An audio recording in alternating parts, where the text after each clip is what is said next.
Est historique et promet une avancée positive pour les catholiques vietnamiens. Depuis la nuit de Noël et à plusieurs reprises, ils se sont rassemblés par milliers à Hanoï, dans l'ancienne résidence de la Nonciature apostolique, justement pour demander la restitution de ce bâtiment, entre autres biens confisqués par le régime communiste.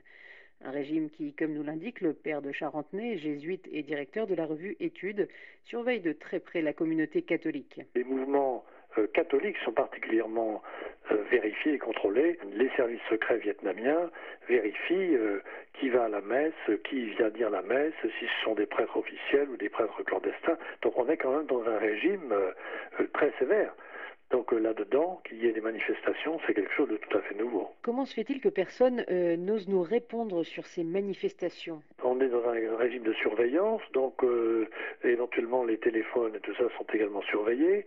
En même temps, d'un côté, c'est ça qui est intéressant dans la situation, c'est qu'on a des ouvertures qui se sont faits, disons, au cours des années, lentes, très lentes, mais enfin qui sont réelles. Par exemple, les séminaires maintenant sont ouverts à des nombres de plus en plus grands de séminaristes, les paroisses sont recréées, les ordinations sont possibles, il y a une nouvelle province jésuite qui a été installée officiellement, il y a eu l'an dernier des très grandes manifestations avec plusieurs cardinaux qui étaient venus à Saïgon pour le 3 décembre, donc il y a des choses qui s'ouvrent.